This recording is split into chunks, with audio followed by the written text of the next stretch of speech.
Hi, this is Kevin Trainer. Welcome to my lecture on Chapter 2 of the Kathy Schwalbe Introduction to Project Management 7th edition. And Chapter 2 is about project program and portfolio selection. Now, I just want to point out that um, in a lot of books about agile project management, um, the the book really starts like just before the project gets formed up and begins. And there's not a lot of talk about how organizations select projects. There's a little bit. I mean, they talk about coming up with a vision for the project and all that kind of stuff. But um, the Kathy Schwalbe book, which is really consistent with the approach to project management curriculum promoted by the PMI organization, uh, spends a whole chapter here on how organizations select their projects. And this is really important to organizations, whether they're going to be taking a waterfall approach to projects or an agile approach to projects or some kind of hybrid approach to projects. Picking the right ones is a big deal, okay? Um, the other issue here is that project manager people often get pulled into this process, and the process is better for their participation in it. So, to the extent that you want to be a project manager or you want to be a key player in this process in either your current organization or the organization that you're going to be going to, this is something that you're going to want to know about. Okay? So, let's get started. So, the learning objectives for the chapter I'm going to leave for you to read on your own. So, most knowledgeable people believe that when organizations go to pick their projects, they ought to be picking projects that align with their business strategy. Okay? Um, because uh, the resources are limited. Okay? And if they're really serious about whatever strategy they've developed for the organization, they want to pick the group of projects to pursue that do the best job of implementing that strategy. Okay? In this what went wrong slide, here's a situation about a project that kind of got out of control. Um, with little analysis, an organization selected an enterprise resource planning package. So that would be a very big application, and hired a firm to assist it with the implementation. They didn't formally define the benefits of the new system or decide exactly which processes were to be redesigned. The project was completed over budget and behind schedule, and instead of helping the company, it prevented it from closing its books for over 12 months.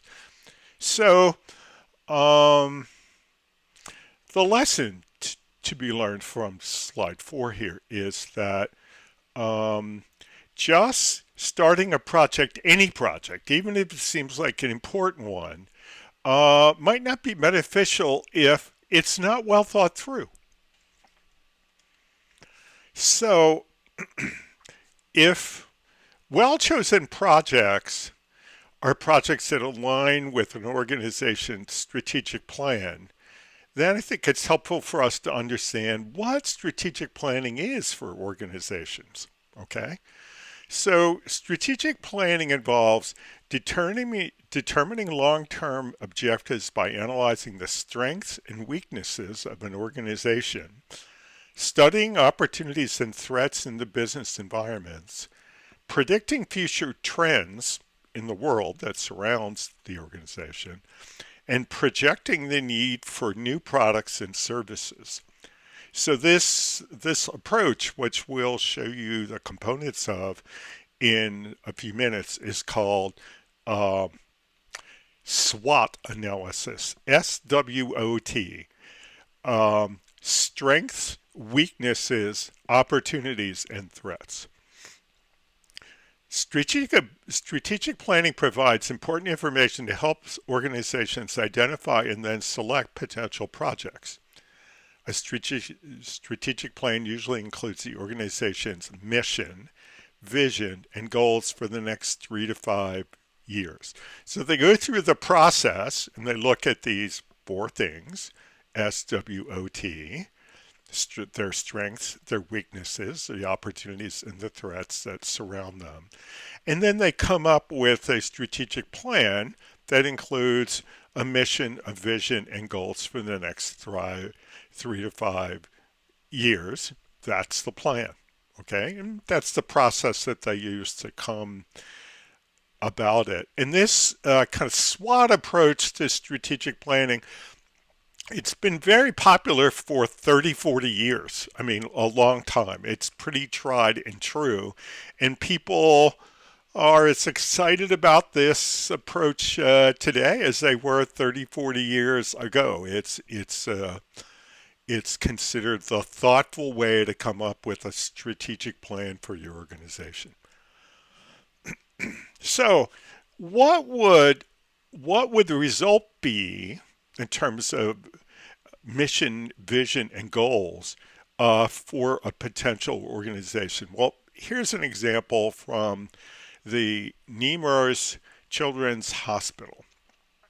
So the mission that they chose was to provide leadership, institutions, and services to restore and improve the health of children through the care and programs not readily available, with one high standard of quality and distinction regardless of the recipient's financial status. So that's what they see the mission of the organization to be. Their vision is freedom from disabling conditions. I think that means for the children. And then their goals are to be a leader in improving children's health through our integrated health system, becoming a preeminent voice for children, care for each and every child as if they were our own, be a great place to work, be effective stewards of all of our assets, continually improving them to advance our mission. Now, we're led to believe that they went through a process, this SWOT process, and having come to the conclusion of that, then they picked these, then they crafted the statement of the mission, the vision, and the goals to be an expression of how they saw that they fit into the world in a successful way. So here we are, SWOT analysis. SWOT, strengths, weaknesses, opportunities, and threats. So it can help you identify potential projects, as it's shown in the example about 4 people trying to start a new business from the text. Okay, so here's an example of a SWOT analysis. Okay, so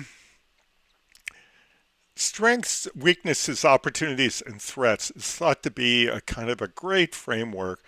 A lot of times, people are not too thoughtful about their planning process.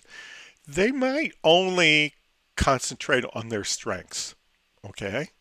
But you need a strategy that not only accentuates your strengths, but protects you from your weaknesses, because in the short run, you're stuck with your weaknesses. And then you don't only want to look at your strengths and your weaknesses in the abstract, because they're only truly meaningful in terms of the environment that you're in. And the environment that you're in has opportunities and threats. And so what we want to do is we want to come up with a strategy. In light of our strengths and weaknesses, we want to come up with a strategy that maximizes the number of opportunities that we're able to capitalize upon while defending against uh, all of the threats that we can, especially the worst of the threats. And these things on the left hand side, stewardship and customers and process and people, these are interesting categories that the participants in the planning process used to help to make sure they got all their ideas out. Okay? Could they have been another four categories? Yeah, they could have. These are the ones that they thought were the most important for their kind of organization. Now, strategic planning, which I've been a part of and had the opportunity to lead a time or two, um, is generally done as a group exercise, kind of a brainstorming exercise. Okay.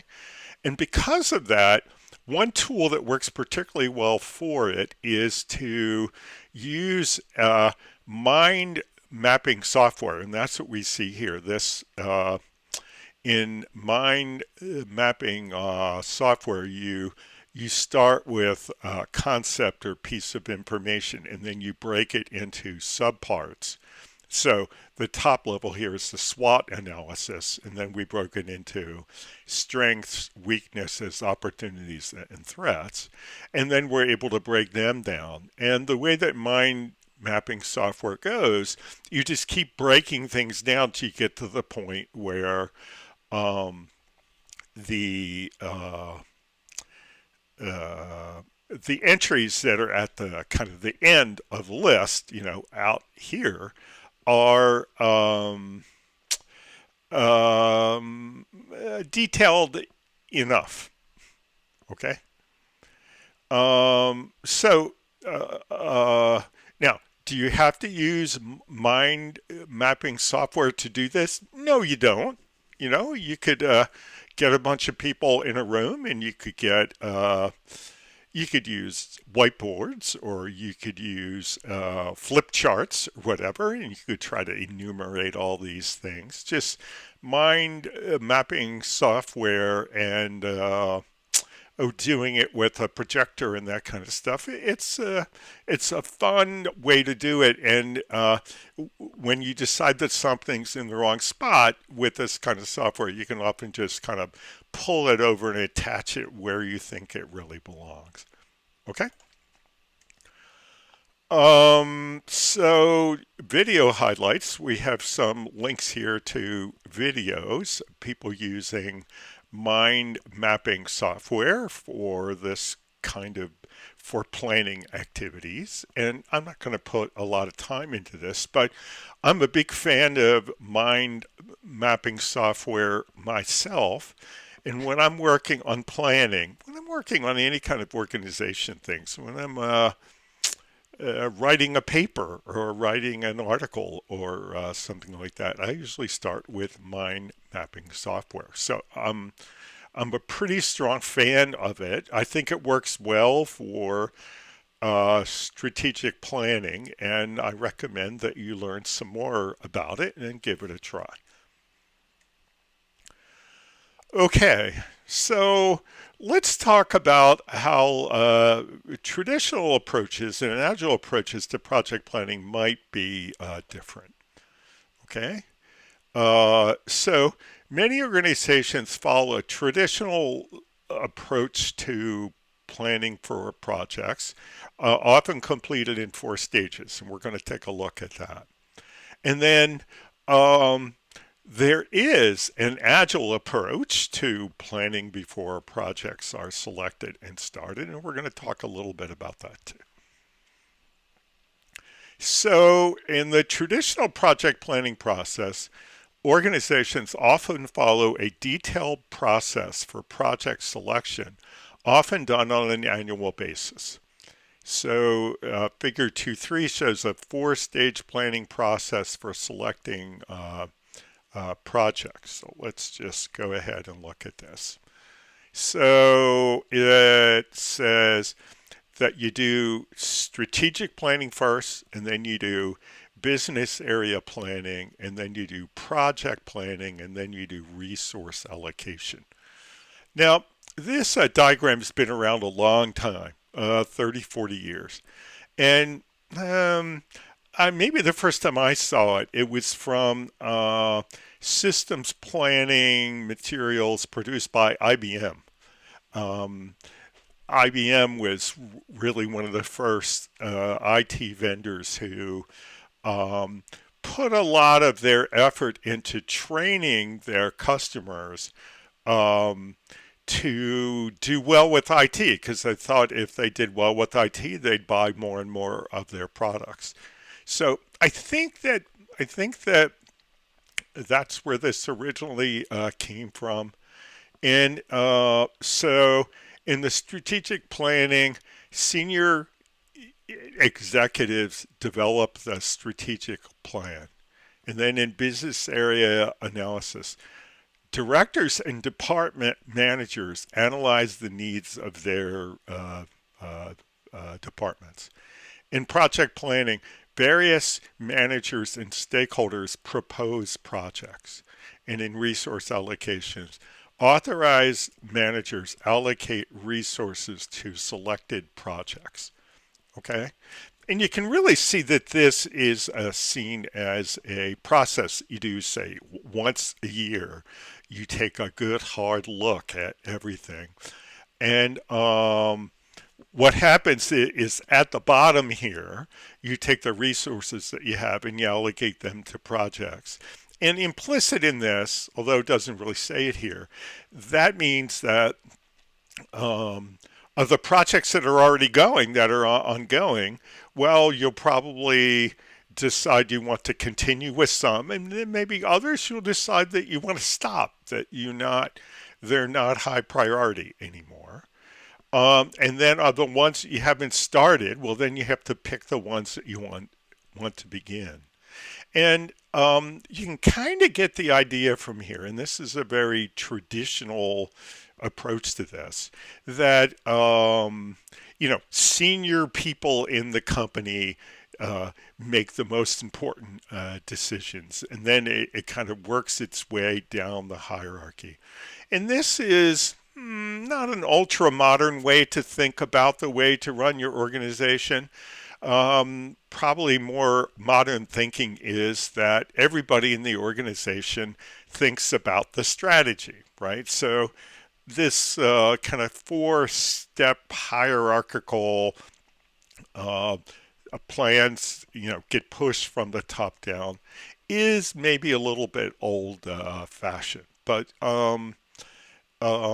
it certainly does a good job of talking about all the various decisions that have to be made along the way. And I think we had one more point there back there. It's very important to start at the top of the pyramid to select projects that support the organization's business strategy. So let's just talk about why it's so important to pick projects that support the strategy. The reality is that projects that don't support the strategy don't survive. Okay? Because, projects are not pretty. They're expensive. They often take longer than we think that they're going to take. They often cost more than we think that they're going to cost. And so our commitment to them is tested over and over again. And so what happens is in that continuous testing process, the projects that we don't feel really strongly about get left behind. Okay? And the idea is to make sure that when you pick projects to start initially, that you pick projects that you're truly serious about and you know why you're doing them because, you will be tested. All right? And then, so you better make sure that you pick things that, for instance, align with your strategy. So an agile approach to planning. So in contrast to this traditional top-down planning approach, an agile approach is much more flexible and allows teams to provide feedback to strategy, which can influence the change in direction. So we're really starting to describe here an organization structure that's maybe not so hierarchical, maybe a little bit more modern thinking. Instead of selecting and funding a specific project, the corporation defines a strategic direction, funds teams, and entrusts them to figure out the best approach to define and deliver the greatest business value. Okay, that's okay. We're kind of saying that maybe we're just going to push the funds a little bit lower down in the organization, um, and not have this idea that the smart people at the top are going to know what to do. And instead of annual strategy meetings, agile organizations often hold quarterly business review meetings.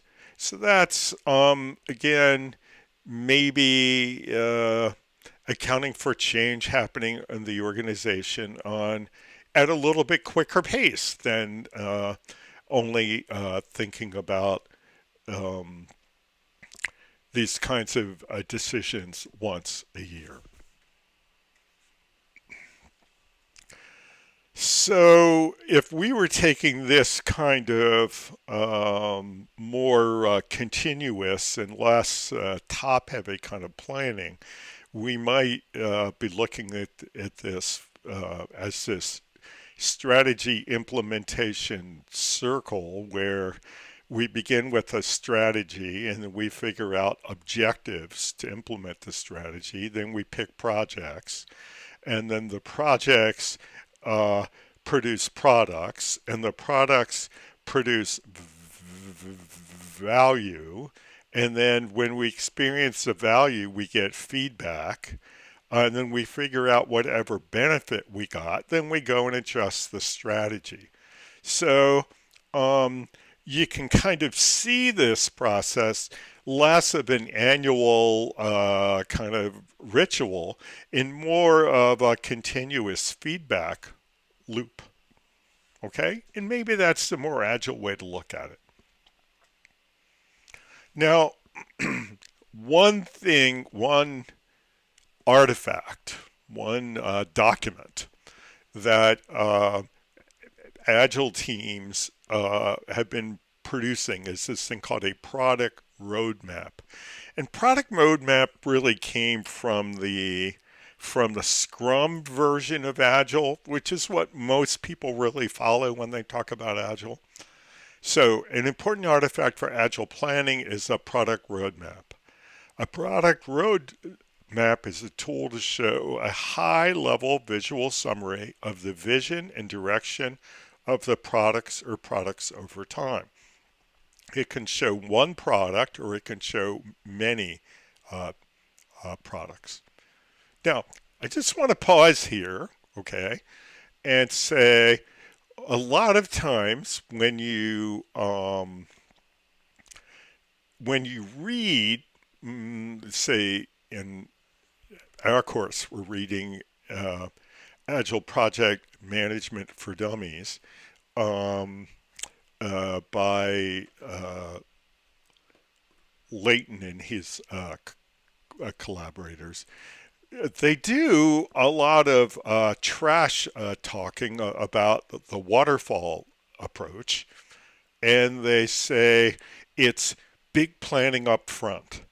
Okay, it's and it's too planning oriented. Now, I just want to point out that it's not it's not the case, and even in the Layton book, you can see, um, there is a planning chapter. It's not the case that there's no planning in Agile. Okay, the Agile people would say, well, they believe in just enough planning before you start the project. Okay, so this roadmap is part of that lightweight project planning, and it is an upfront vision of the products that we intend to produce and how we expect them to be created over time. So, here we go. So um, we have web. We have three products that are part of this project. Okay, we have product one is a web platform. Product two is a mobile platform. Product three is a localized CRM. I guess CRM is customer relationship manager.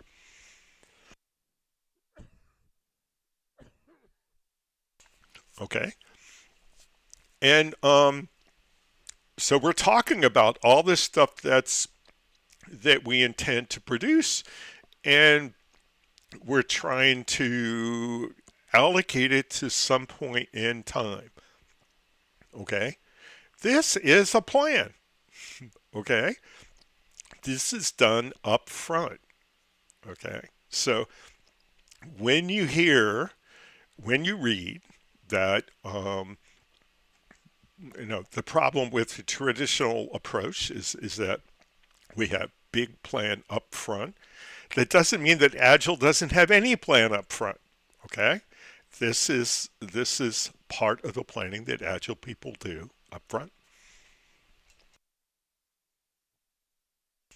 Okay, so how does this compare with something that's done in a more traditional waterfall kind of project that shows the project over time, like a Gantt chart? So a Gantt chart. Let's see a Gantt chart. Oh, sorry, that's not what we wanted. I don't think. Maybe it is. See a Gantt chart. Gantt chart. We don't see a Gantt chart. Well, a Gantt chart is a schedule-based chart in which uh, instead of having big, so it's not organized that differently than what we see here, but the items that appear in the Gantt chart are typically tasks that have to be done to produce the product, whereas this is much more general than that. Okay? So a Gantt chart is a standard format for displaying a project schedule by listing project activities. The task has to be done, and the corresponding start and finish dates in a calendar format.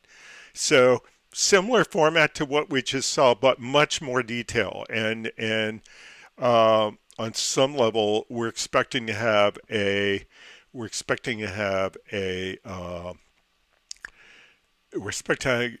have an entry on the Gantt chart for every activity that we're going to do, every task.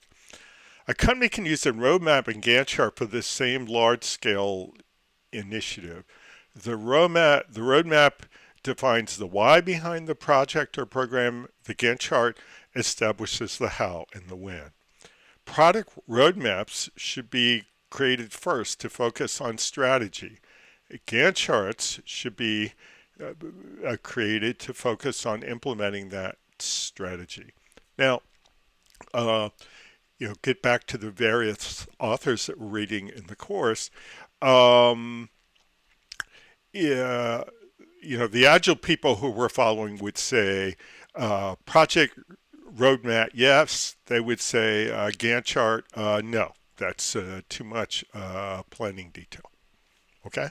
But the author of our book, Kathy Schwalbe, she sees a value in having a Gantt chart, um, um, even on an agile project. And some people do. In some cases, I would. In other cases, I wouldn't. Now, now we're going to talk about the difference between project and program management. Remember from chapter one that program management is the management of a group of related projects uh, in a coordinated way to produce an anticipated benefit over managing them uh, singly. Okay, so even though You'll hear people use the term program management loosely as a synonym for project management in the technical sense of good project management speaking. It's another larger concept. So product management is different as well. So product management is the practice of strategically driving the development, market launch, and continual support and improvement of a company's products. Product managers are responsible not for a specific project or team, but rather for one or more of the company's products. From the moment the concept for that product is conceived until, well, forever. Program management involves identifying and coordinating the interdependencies among projects, products, and other important strategic initiatives across an organization. So, for instance, if you or I are on a project, okay, and we're managing it, it probably relates to one or more products or services that the company has, okay? There could be a product or service manager who is helping to steer our project so that it is consistent with our product management vision. Likewise, our project might be part of a program.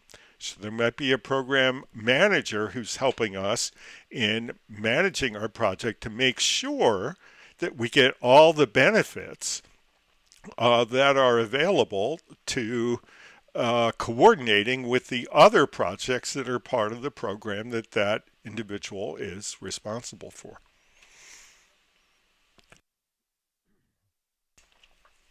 Now, this best practice slide goes on for a long time, and I'm going to let you read this one on your own. Um, um,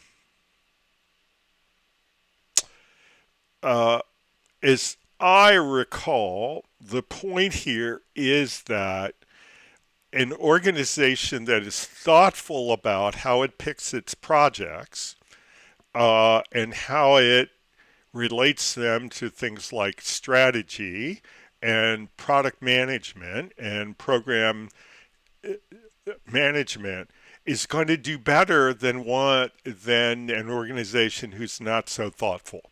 Okay? And this is an example of one who was thoughtful and was successful because of it. Okay? That's that's the moral of the story.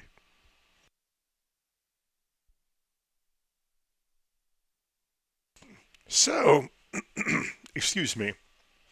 Um, uh, it's one thing to say that we ought to be thoughtful about how we select our projects, but then we have to ask ourselves, well, what kind of processes could we use to do this? And here we have a list of them that we're going to talk about individually. Okay, so when deciding amongst the various projects that we could pursue, or you have to remember, continue to pursue, okay? Because we have some that are already started, okay? And we can stop them if we want, okay? It's our money, okay? It's our time, it's our attention, it's our money.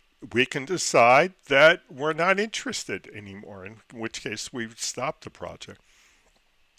So, how do we decide? Focus on competitive strategy and broad organizational needs, or perform net present value analysis or other financial projections, or use a weighted scoring model, or implement a balanced scorecard, or address problems, opportunities, and directives, or pick based upon time frame, or pick based upon priority. Now, these things can overlap with each other, but there's a lot of schemes that you can use when you have like a whole basket of potential projects where you can use these methods in order to sort out things in the basket and decide those that you're most interested in. Again, all these things happen before the project really gets assigned to a project manager and team. And if you see yourself evolving as a person who's going to be that project manager or a person on the team, okay, you can either think, well, this is all above my pay grade and I'm not interested, or you can think, I want to be involved in this process because I want to get on the good projects and I want to make sure that we pick the right things. Okay? I like that idea better. So, what if we focus on competitive strategy and broad organizational uh, needs? So, competitive strategies. The organization, their strategy could be a lot of things. So, here are two that an organization may have adopted in their strategic plan. One is to be a cost leader, which is to say they want to be selling goods as inexpensively as possible, like a Walmart or a Cub Foods. Okay. Another would be focus, develop products and services for a particular market niche. Okay. Examples include Babies R Us and Ron John Surf Shop. Now, Ron John Surf Shop is a place where I bought my last surfboard in 1967. And so the fact that Ron John Surf Shop is seen as a successful business today because of their focus, um, it's pretty amazing because they were a market leader in 1967, and here we're saying they're probably a market leader in 2023. So maybe this focus idea is a good idea. And I see people with their shirts on all over the place. So um, good for Ron John. Broad organizational needs. So um, there are times when there are projects that have to be done that everybody can agree that it's the right thing to do, but sometimes it's hard to say that it's attached to a particular strategy. So people agree there's a need for the project. They'll make funds available and there's strong will to make the project succeed. A lot of times you'll find this with infrastructure kinds of projects. These are projects that need to be done so we can do other projects, right? A new telephone system, new computers, um, a new office campus. Okay, these are things that meet broad organizational needs that allow other more um, identifiable and exciting projects to be done. Um, a lot of times organizations look at the various projects and they rank them financially. Okay. The stuff that we talk about so far is more the soft kind of stuff, like how excited are we about the project, and almost uh, in a business oriented or scientifically oriented or educationally oriented emotional sense. But what are the dollars and cents? Okay. Well, there are three analyses that are typically done, and sometimes project managers are involved in doing these, that organizations look at to say, well, does this make sense financially? And the three kinds of calculations that are done are net present value analysis, return on investment analysis, and payback analysis. So we're going to look at each of those in turn. So net present value analysis is a method of calculating the expected net monetary gain or loss from a project by discounting all expected future cash inflows and outflows to the present point in time. Okay? Net present value means the return from a project exceeds the opportunity cost of capital. That's if it has a positive net present value. The return available by investing the capital elsewhere. Projects with higher net present values are preferred to projects with lower net present values if all other factors are equal. And this is all based on a concept that I think we all understand on a general level, which is you call the time value of money. Okay, so most of us understand it in terms of um, let's say if we're going to do savings. Okay, so if we have $1,000 today and we give it to a bank and we put it into savings or some certificate of a deposit, and they keep it for 10 yearly periods, well, then we expect to get back more than $1,000 at the end of 10 years. We expect to earn interest, right? Um, okay, um, so that calculation that's the opposite of net present value. That's a calculation called future value. So you take a particular interest rate and you take the amount that you're going to give to somebody else, and you say, well, how much can I expect to get back at the end? Future value. Well, um, uh, net present value is the opposite. It's usually for us as individuals when we're going to take a loan. Okay, so let's say that we want to buy a car. Okay, and the car costs $30,000. Okay, and so we want to borrow $30,000 to buy the car. And there's going to be a series of payments that happen over time. Okay. Well, most of us who've thought about this expect to spend more than $30,000 on the payments because we're paying for the $30,000 that we got plus interest. Okay. So that $30,000 is the cash flows that we're going to give to the bank to pay them back over time, discounted by the rate of interest. Okay?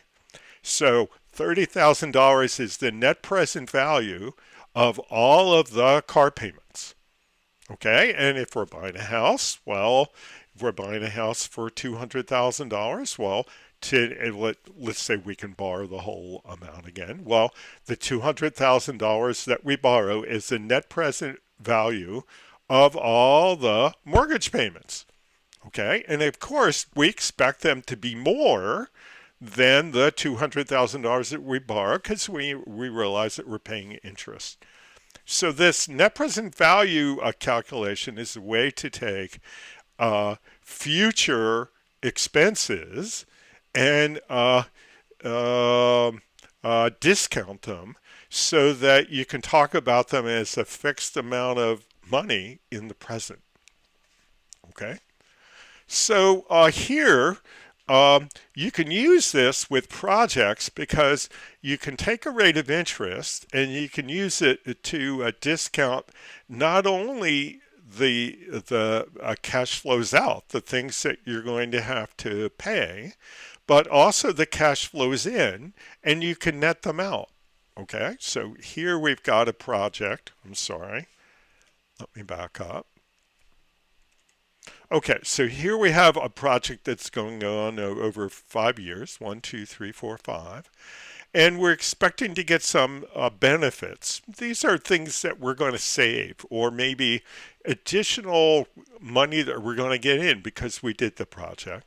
But we're going to have some costs. We're going to have to pay for the project, okay? We don't get all the benefits at the same time, and we don't make all the costs at the same time, okay? And so what we do is we look at each of the periods and we say, well, what's the cash flow for the period? Well, the cash flow for year one, we don't get any benefits. We pay $4 million, okay? And so the cash flow is a negative $4 million. In year two, we get $2 million worth of benefits. We only pay $500,000. We get a positive cash flow of $1,500,000. And the same for year three and year four and year five. Okay, well, how do we compare this? Well, you can take the rate of interest, and I don't think it's really saying what the rate of interest is here. Um, and you can discount these, and we can say it says that the net cash flow is a positive $2 million. So over the 5 years, we're $2 million to the positive. But how much is that worth in current terms? Okay, well, $686,180.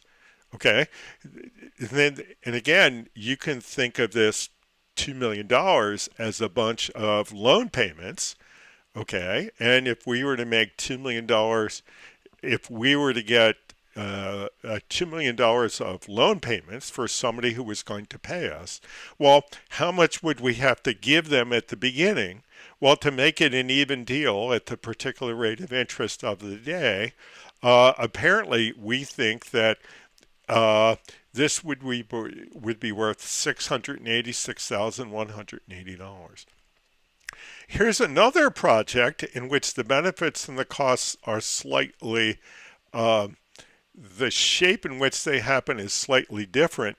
You can see that the costs in year one are lower. They're only $2 million. Okay. Uh, so that uh, the negative cash flow in year one is 2 million. Okay. So it's half what the other one is. Okay, so that's not going to count um, so much. And so what happens is that money that you spend or that you take in the out years, as we call them, the later years, um, it counts less towards net present value than money in the beginning year. Okay, so being $4 million to the bad in year one, that costs us a lot. Being only $2 million to the bad in year one here, that's significantly better. So even though the cash flow of these two projects over 5 years is the same when you get to the end, the net present value of project two is considerably more favorable, 1,063,514. Now, that's not quite twice as good, but it's close. Okay, so um, what does this mean to the project manager? Well, it means that financial people in our organization are going to be looking at projects in terms of the kind of cash flows that they're going to throw off, both the benefits that we're going to get and the costs that we're going to incur, and they're going to use some interest rate. The people call that the cost of capital. Now, what is the rate? Well, the rate is the rate you get from your financial people. It's usually in between the rate at which your organization is able to borrow, at the bank or by selling bonds in the bond market, and how much your organization would make on money that they put into the bank if they put it into certificates of deposit or something like that. Okay. Now, typically you earn less on your money that you save than you pay for the money that you borrow. So the interest rate's probably right in the middle of those two. And you go to your financial people and say, what interest rate do I use when I'm doing my net present value calculation? And they'll give you a number. 5%, 8%, 3%, 10%, 12%. And um, it's not um, it's not accidental that this looks like an Excel spreadsheet because there's a formula in Excel for net present value. And among the things you give it are what the cash flows are over the periods. And you tell it the number of periods and the interest rate per year. And it gives you numbers that look like this. Okay. So it's not particularly hard to do. Uh, where do you get the numbers? You get the numbers from the stakeholders, right? So you're talking to the uh, stakeholders and we're saying, well, we're going to do a project like this and go, well, what would the benefits be? Well, we would save labor costs. Well, we would save material costs. Okay, well, how could we estimate that? And then we estimate. Now, what would the cost of doing the project be?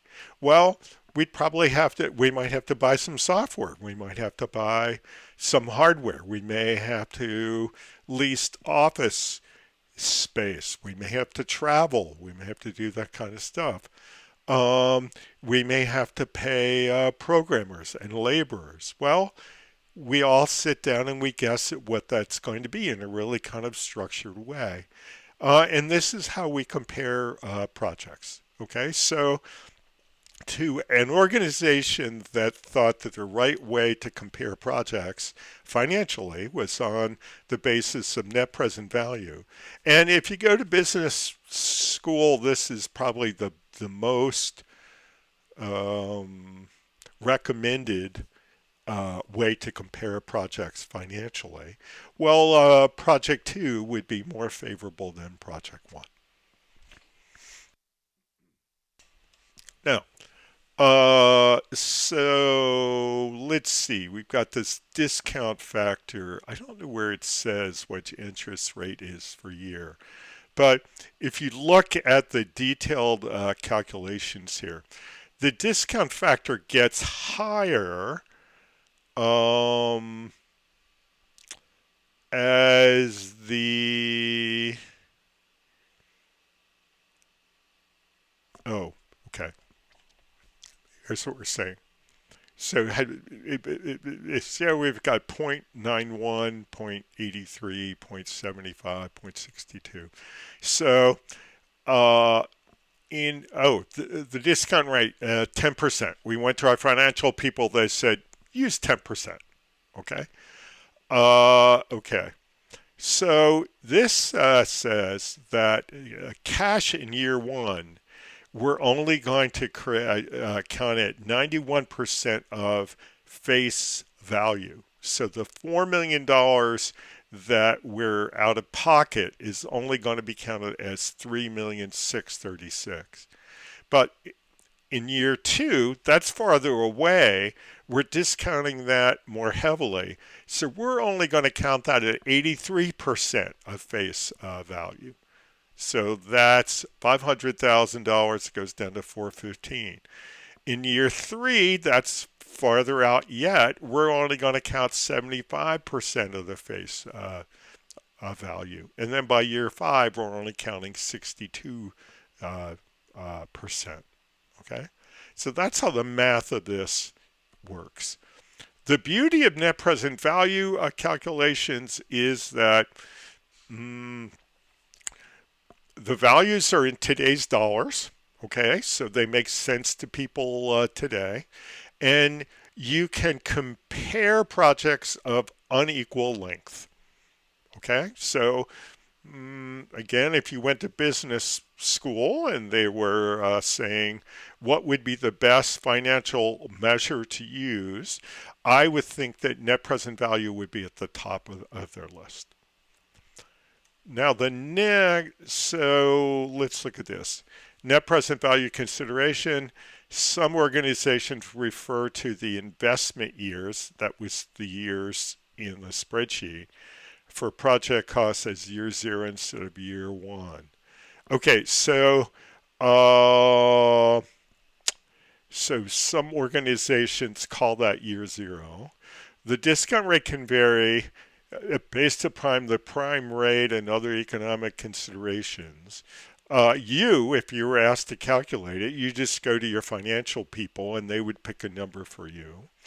You can enter costs as negative numbers instead of positive. Oh, okay. Well, then uh, just the math of the spreadsheet would be slightly different. Um, but you need to net the cash inflows against the cash outflows to get the net cash flow. Uh, Project managers to check to see which approaches their organizations prefer when calculating net present value. Well, you would, I think, go to the financial people in your organization and say, I think you want me to do a net present value analysis, and can you show me how you format them here in the organization and tell me which interest rate to use? And that might do so much as even give you the spreadsheet. Okay. Now, another thing that people do is they talk about return on investment, ROI. See this ROI, 112%. So you'll find when people are talking about the financial goodness of projects, a lot of times they'll use that acronym, ROI, uh, and they will even use that even if they're going to really decide by that net present value calculation. But what is return on investment? Um, what is it in a technical sense? Well, here's what you do. You do the same things with the cash flows, okay? And then you say to yourself, if these were the cash flows, then how much money do we get back in excess of what we have to pay out? Okay, so um, you do uh, the way that they calculated this. Okay, the return on investment is we get 112% of the money that we had to pay out. Okay, in year one. Okay, because let's look at this. We had 148,000 less 140 is 8,800, and 8,800 is 112%. I don't know how they got this exactly, but that's what we're looking for. Now, the problem with return on investment is it's not a good way to compare projects of unequal length. You can have a very short project that has a very high return on investment percent. Okay. Um, the problem is that it's not repeatable. Okay. So you could say, oh, you have a 1 year project that is going to give you a very high return on investment in a very small amount of money. Now, how do you compare that to a multi-year project that's going to give you a lower return in terms of percentages on a much bigger amount of money?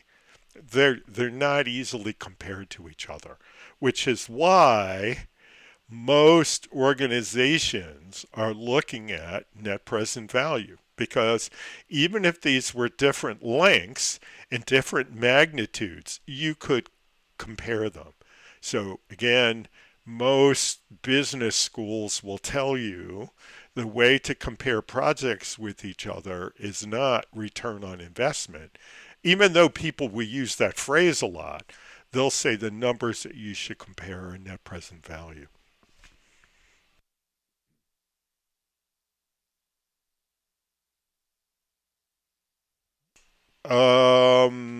So the steps for calculating net present value, I kind of already talked about those. You have to work with the stakeholders to estimate the cash flows. Okay. You have to come up with the interest rate, which you're going to get from your financial people. there's um, there is some amount of formula here. Okay, most people who use net present value don't understand the formula. They plug it into either a financial calculator or to a spreadsheet. Okay, so if you look at this and you start to get anxious, don't worry about it. You just need to be able to get your financial calculator or spreadsheet to work. Okay. Return on investment, they go through the different thing here. Now, um, uh, many organizations have this idea that they have a required rate of return for their projects, and I guess the idea is we don't want to be doing projects where the interest that we would be earning, the gain that we're going to be getting would be less than simply putting the money in a bank, right? So they do like to look at this interest. They also have this idea of um, how can you take projects of a different length and see what kind of rate of return you're earning on them. And here's what you can do. You can take two projects, let's say they're a different length. Okay, here. Let's say one was half the rate of the other. And you can keep adjusting the interest rate on each of these until they have a net present value of zero. And this says, well, when this has a net present value of zero, and let's say the interest rate were 20%, well, that means that you really have an internal rate of return.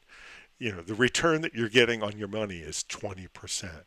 So this is, and then you could look at this and it would say it was a different length. Again, you would keep changing the interest rate until the NPV went to zero. And then this is a way to compare projects of unequal length with regard to what you're getting as a rate of return on your money. But the same thing is that it's hard to compare projects of unequal length. You can have a very small project that has a very high payback, okay, in terms of its ROI or its internal rate of return.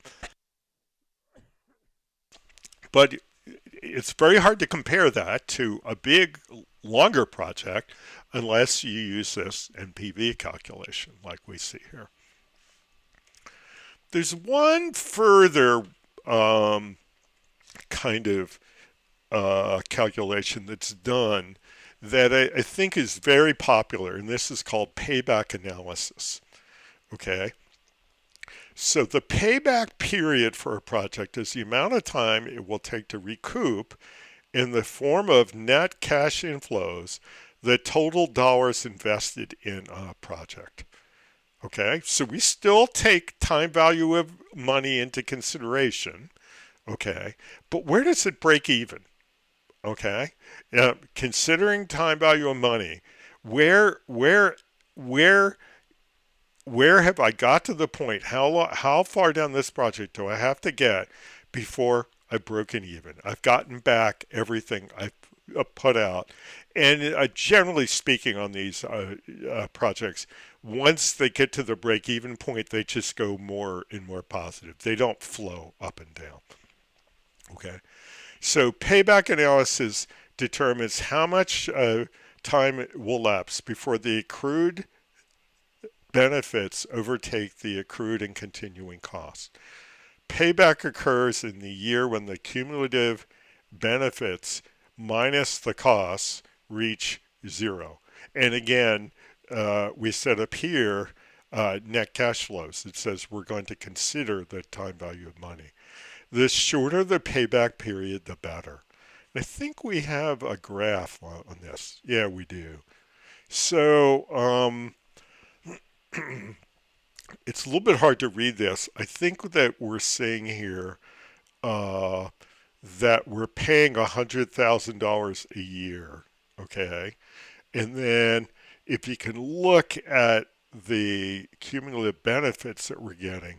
At the end of year two, you see how we broke even, and then anytime after that, we've got more benefits than costs. Okay, so the payback here is 2 years. Okay, now why are people interested in this? Well, they're interested in this because managers are afraid that the world's going to change. Um, and the assumptions that we used when we planned the project are going to change, and we're never going to get the benefits. Okay, so they're worried uh, when projects are proposed that take they take 2, 3, 4, 5, 6 years to get to break even. They're worried that the world will change. The market for the products will change, or the structure of costs will change, and they'll never get to break even. They'll never get to payback. Okay?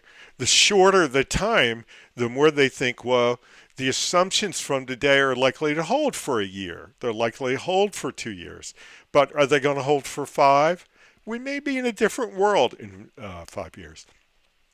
The other thing that that influences managers to look at payback is that managers, kind of like politicians, they're given power, and they're not given power endlessly. Okay, they need to show results in some kind of a relevant time period, or they're going to be taken out of power. So, for presidents of the U.S., there's a 4-year period in which you have to show your results, and then you have to run for office again. Well, managers of corporations and universities and research centers and all those kind of things, they have the same kind of pressures on them.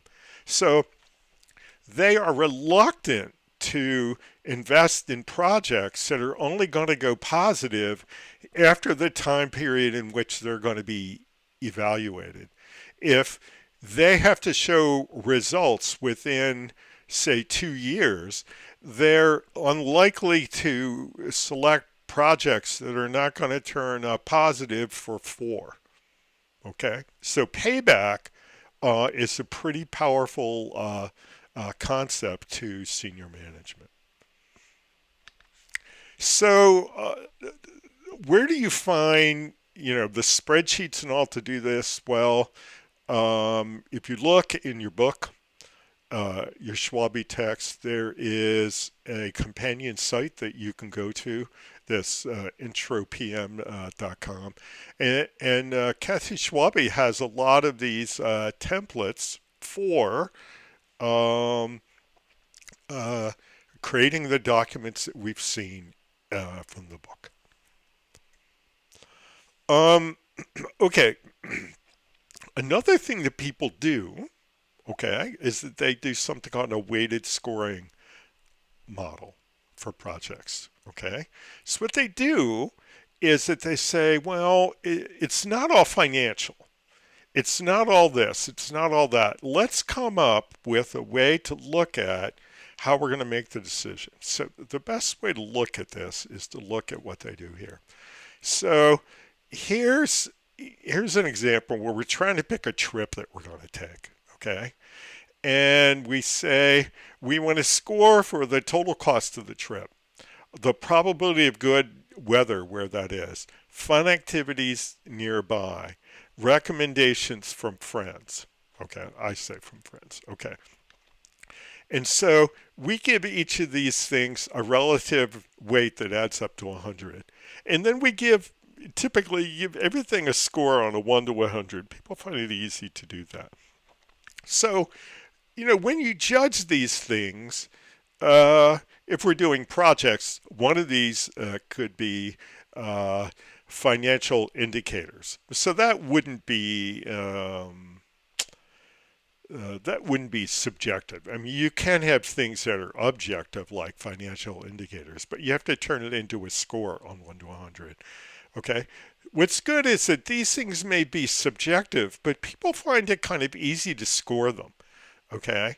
They can they just sort of look at this and scores kind of fall out. And then, of course, they calculate a weighted average and they see what the total weighted score is. And it's a nice way to take uh, both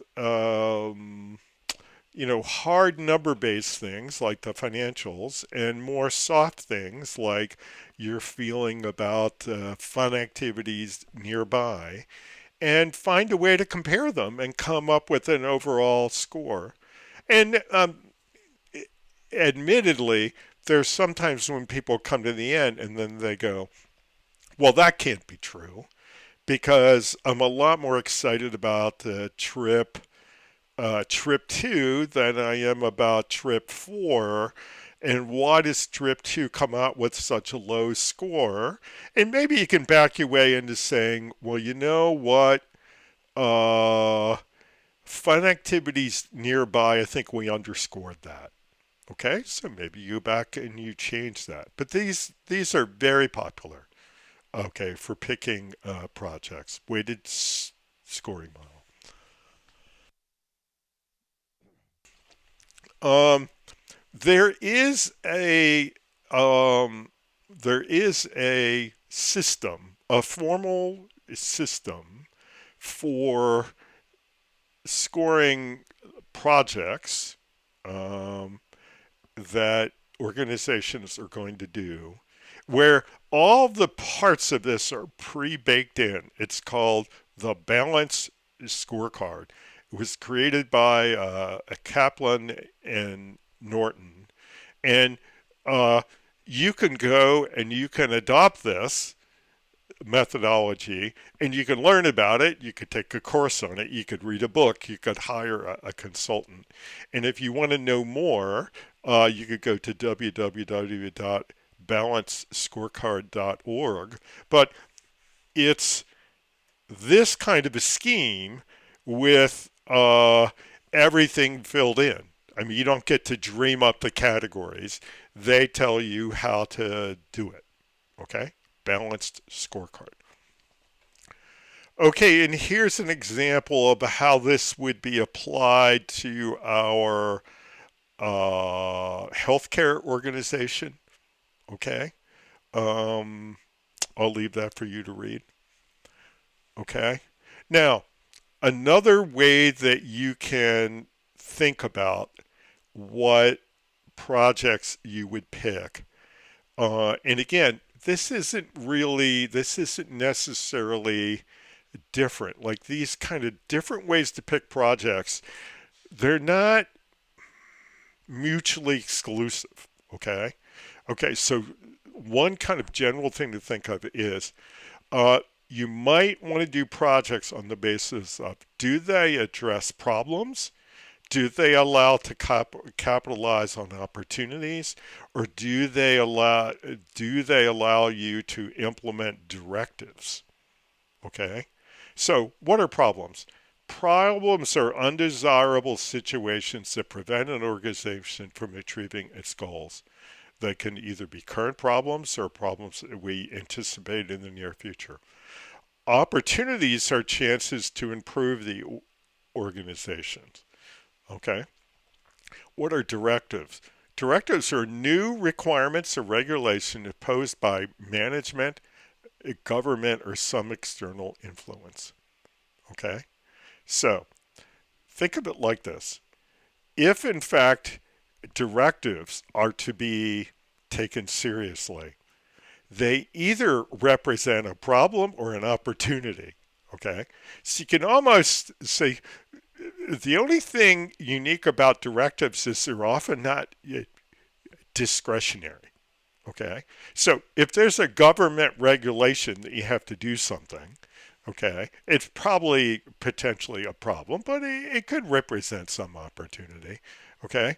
The only thing that's unique about directives, okay, that doesn't keeping you from just saying, well, these are all problems with a different name, is that some problems you have the latitude to decide whether you're going to act on it or not. Or some opportunities, you have the latitude to decide whether you want to capitalize on them or not. But there are some directives, say from government agencies, that if you don't prioritize them and do that project, you might get $1 billion fine. Okay, and there are companies, big companies like you know Apple and Microsoft and IBM and big companies like that are getting fines from the European Union for not following directives that are in the $1 billion range. So it's not unheard of. But again, directives may be mostly problems, but they could be opportunities. But the only thing that makes them distinctive is the fact that they are urgent by their nature. Whereas these other things, your organization gets to decide how urgent they are.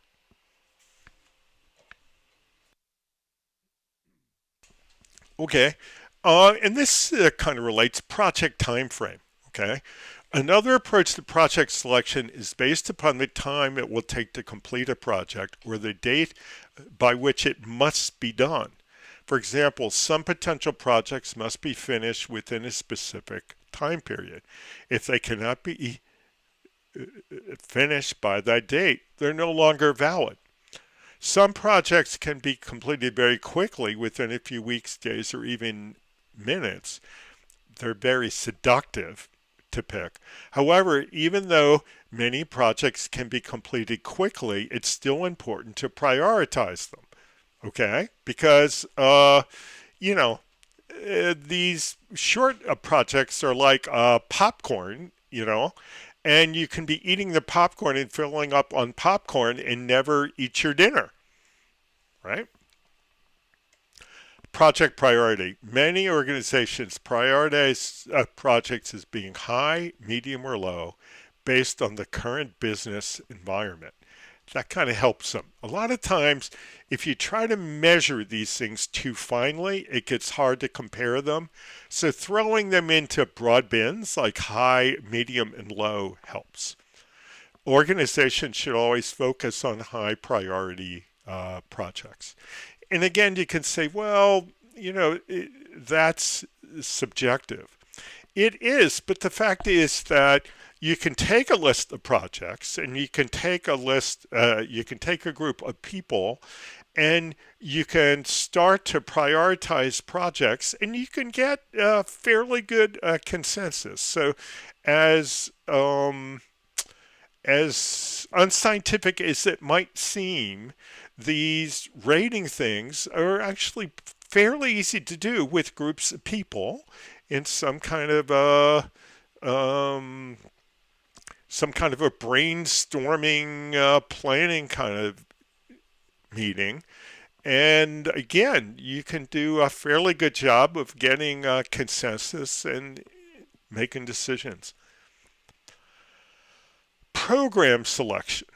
Okay. So recall that a program is a group of related projects, subsidiary programs, and program activities managed in a coordinated manner to obtain the benefits not available from managing them individually. After deciding which projects to pursue, organizations need to decide if it's advantageous to manage several projects together as part of a program.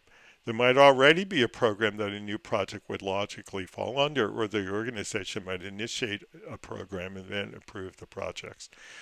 Well, I think the biggest thing to think about here is that this might be a more sophisticated decision than just ranking all the projects individually and then taking the top how many. Okay? Because some of the projects might do better if they're done together as a program. Okay? So you have to think about, well, if we're going to do this program, if we're going to do this project, then we probably ought to do these other two because that's how they work the best. Okay, so it's not always just ranking them and sorting them. It can be more complex than that. So let's see an example of this in terms of a construction firm creating housing programs. So if we're trying to save money, a construction firm can purchase materials, obtain services, and hire workers for less if it's managing the construction of 100 houses instead of just one. So if we only picked one construction project, well, then we would lose the benefits that we would get from doing, say, 10 of them, right? So we ought to think about that. Saving time. One person or group can be responsible for similar work, such as obtaining all the permits for all the houses. So again, that could be how we would, um, if we green lighted all the house construction projects, uh, we would we could save some money, we could save some time, we can increase authority. The program manager can use authority in multiple situations, such as negotiating better prices with suppliers and obtaining better services in a more timely fashion. So again, it's not as easy as taking all the individual projects and sorting them and taking the top. You have to look at, is there a group of them that can do better if you do them together and commit to all of them as a program. Approaches to creating programs. Some new projects naturally fall into existing programs, such as houses being built in a certain geographic area. Other projects might spark the need for developing a new program. And the example that they give here, I find a little bit hard to follow. So um, you just need to be thoughtful about the fact that these projects might have synergies, okay? And you just can't take them all individually and sort them, because if you pick some but not all of them, then that's going to change uh, their expected payback. Here's a great example of this, and this is one of the things I love about this book. Peter Jackson, uh, the producer of Lord of the Rings, which I think he turned into four movies. No, maybe just three because he's calling it the trilogy, the Hobbit trilogy. Um, I still think they turned the trilogy into four movies, but I could be wrong. Uh, he shot them all. He planned them all as one program, because he was going to New Zealand, and there were some things that had to be shot in a certain place, and then he looked at this as a program, and was able to not only save money and time, but was able to increase the quality of the product because he looked at this as a program. Um, and what I like about this is it's not a business that we're doing. Well, I mean, it's a business to Peter Jackson, but to us, it's art and entertainment. But this, the benefits of looking at multiple projects as a program is not always about boring stuff. It could be about stuff as artful as this, which I think is a great example. Now, beyond the idea of programs, we also have this idea of portfolios of projects. Okay, so roughly speaking, the portfolio of projects you have are the ones that you're doing. Okay, or the ones that either you're doing or you committed to and you're about to start.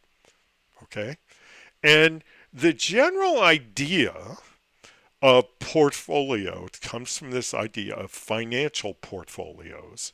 Okay, and modern financial portfolio theory comes from the 1960s, And the idea is that we shouldn't invest in all one thing. Okay, that we're not really sure about what the future is going to bring. Okay, and certain things that will happen in the future will be good for some investments, but they'll be bad for others. Okay, and we ought to do this thing called diversifying our portfolio so that we'll be reasonably protected in most scenarios that are going to play out. And the phrase of that's commonly used for portfolio management is we don't want to put all our eggs in one basket. Okay, we don't want to bet the farm on one scenario only to find out that that's not the scenario that turned out to happen. Okay, so when we're picking stocks, okay, or other financial instruments, in the 1960s, there were a group of uh, economists who came up with modern portfolio theory. And that's really influenced thinkers about all other kind of investment decisions. And of course, picking projects that you're going to pay for is an investment decision. And again, the idea is don't put all your eggs into one basket. Look at the mix of things that you're committing to and make sure that they make sense for your organization based on your strategy, but also make sure that they're not all the same thing. They're not all eggs in one basket in case things don't turn out exactly like you think they might. You're not going to find yourself to have kind of, again, bet the farm on some unlikely scenario, and that's not what turned out to happen. Okay, so with that in mind about what we mean by portfolios and portfolio selection, it's crucial to focus on enterprise success when creating project portfolios. There may be need to cancel, put several projects on hold, reassign resources from one project to another, suggest changes in project leadership, or take other actions that might negatively affect individual projects or programs to help the organization as a whole. Because we want to pick a portfolio that's just right for us. For example, a university might have to close a campus in order to provide quality services at other campuses. And this takes me back to the discussion that were having in the last chapter, where we were talking about projects that are stopped before their completion. It's not always a bad thing, okay? Things change over time. Okay, as time changes, the world and our perception of it changes. Our strategy shifts. Okay, we also learn more about the projects themselves. Some are easier than we thought, some are harder than we thought. And this idea is that we reevaluate on a regular basis. We look at the projects and say, is this still a winner? And it's okay to say, you know what, it's not. We're going to either cancel this or we're going to put it on hold and then we're going to pursue something else. And that's not always a bad thing. So when you hear that, I think we heard in the last of the chapters, 33% of projects are canceled. Now, 33% is probably high, but should 10% be canceled? I don't think that would be worrisome. Maybe 15%, probably still not worrisome.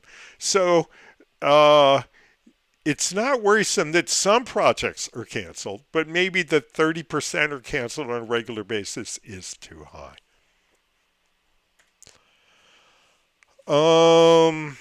What went right? Again,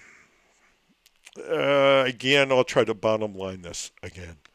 I think the point that the author is trying to make with this part of the chapter in this slide is the following thing. Organizations that were more thoughtful about how to pick their projects and thought of the projects that they were committed to as a portfolio did better than organizations that didn't. Okay, that's what that's the claim here. There's a lot of text to be read both here and in the chapter, but that's the claim, and I think it's probably true. Sample approaches for creating a project portfolio. Let's see, 211. Okay, so here let's look at this. We're taking projects. These are projects. Some relate to marketing, some to HR, some to IT, some to materials. Okay, and so we want to make sure that we're addressing all the kind of functional areas, and then we decide. Uh, Maybe we say that some of these things are venture, yeah, they would transform the business. This is a big bet, okay? Some are going to grow the business. This is a bet, but maybe a surer bet. And some are going to, of course, run the business. This isn't a big bet because we already have the business and we just need to manage it well, okay? So we're kind of saying we want to manage the amount of risk. Okay, we don't want to put all of our eggs into the venture basket, or we don't want to put it all into the core basket and do no growth and no venture. We want to spread them out. Don't put all your eggs into one basket. That's what we're talking about here. Okay. Okay, 5 levels of project portfolio management. Traditional approach. Put up all your projects in one list. Prioritize the projects in one list. Divide your projects into several categories based upon types of investment. If we go back, that's maybe the venture, the growth, the core. Okay. Automate the list. Okay. That'll make it easier to do analyses of it. Apply modern portfolio theory, including risk return tools that map project risks. So take the kind of modern portfolio theory that was applied to stocks and bonds and such by economists in the 1960s and try to find a way to apply that thinking to projects in the 2020s. And they're talking about a project portfolio risk map. So here we're looking at the relative value of a project, and here we're looking at the project risk. The project risk probably is back here, core, growth, and venture. See how the risk is getting higher here? Okay. And so what they're saying is, of course, um, if in fact we pick all projects have high relative value and high risk, we're betting on hitting a home run all the time. Okay, better to clearly we don't want to pick a lot of projects. Um, we don't want to pick any projects that have a high risk and low value.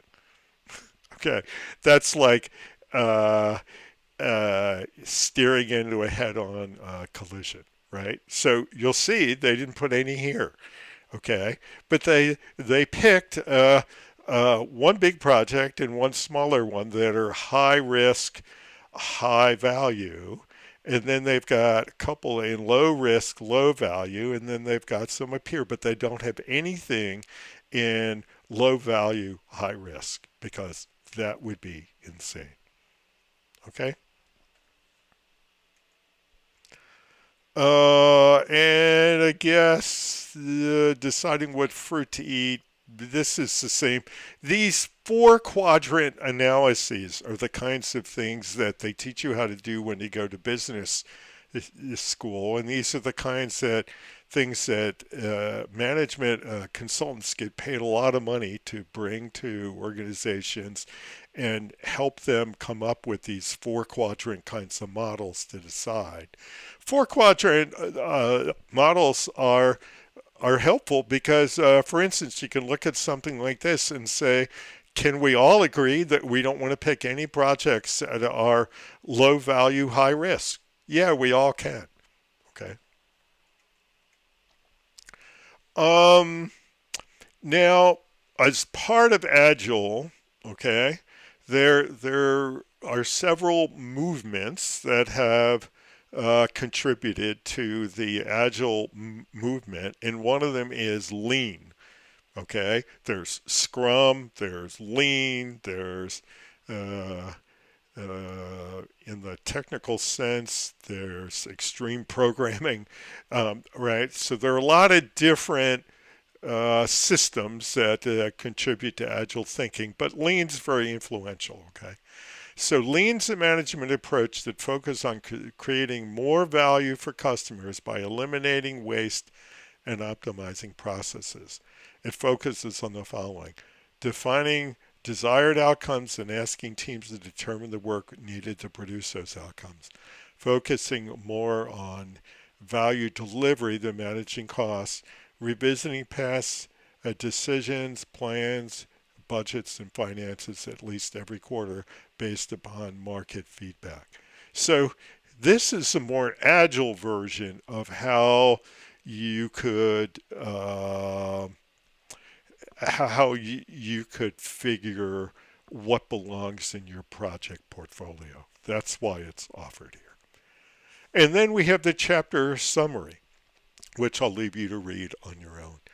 So I believe the takeaway from the chapter is that the Kathy Schwalbe book is a good example of the kind of thinking that formal project management people do, okay, when it comes to um, and when it comes to this kind of process, like how do you pick projects that you're going to do, uh, the more traditional people, as represented by the PMI organization and all the stuff that they talk about. And Kathy Schwalbe's been part of that kind of culture for a long time.